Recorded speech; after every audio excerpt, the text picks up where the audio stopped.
Hi, my name is Sarah Hansen, and my topic does the inclusion and group intervention improve social interaction skills in children with ASD. Summary of my findings: there is a large amount of articles on group interventions for children with ASD that supports effectiveness. However, many study methods do not use random assignment and lack a true control group. These trends create bias in the outcomes of the study and decrease the ability to generalize the results. Variations in the assessments make it difficult to compare various interventions. Implications for current research supports that strong effectiveness for group therapy interventions to improve social participation skills for children with high-functioning ASD and autism for ages 6 through 11. The studies review a variety of effective interventions that I will describe in the studies below, and as noted, parent involvement demonstrated improved generalization of skills. A combination of all these effective interventions should be considered when developing a treatment plan for a child with ASD. A variety of outcome measures and assessments were used for all the studies, which make it hard to compare the interventions. Future research should implement standardization for observations in all outcomes. My first study is Camps et al., and it was done in 2015. It has a level 1 evidence with a pre-test, post-test randomized control trial. There were 95 children with ASD. They were randomly assigned, and they were ages 5 through 6. They were all entering kindergarten in the public school, and they were followed kindergarten and throughout their first year. The intervention investigated was Peer Network Intervention Group.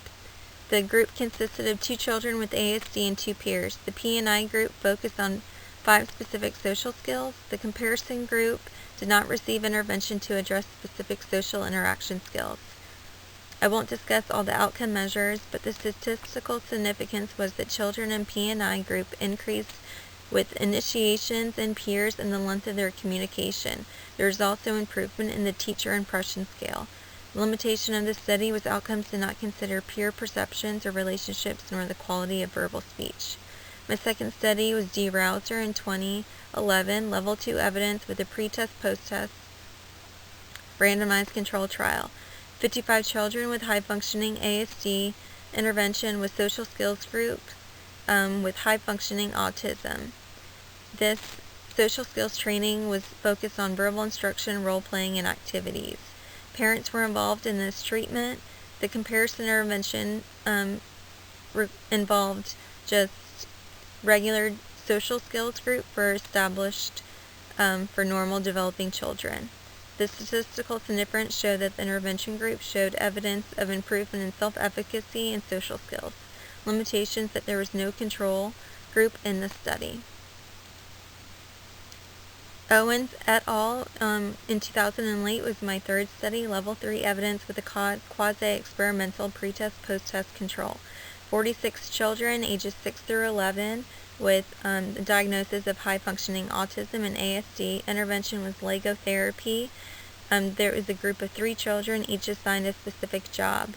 During the treatment, the children were instructed to follow rules that promoted social skills with peers. The comparison group was a SOLP group, and they used direct instruction methods such as social skills through stories, games, and activities. The statistical significance showed that the Lego group had lower maladaptive behaviors, and the SOLP group showed increase in communication and socialization. However, the Lego group also showed an improvement in the duration of interactions. Limitations of the study that not all groups were randomly assigned and that there is a small sample size that decreases the generalization. Final study was Wolfberg et al. Level 3 evidence quasi-experimental with pre-test, post-test design. 48 children with diagnosis of ASD. The intervention was integrated play groups. The play groups focused on guided play, symbolic play, and social interaction with peers. There was no comparison group. Final statistical significance showed that after 3 months, children in the IPG group demonstrated significant improvement in symbolic play and social play. The limitations of the study were that not able to control participation from other interventions during study. Thank you for your time, and thank you for listening.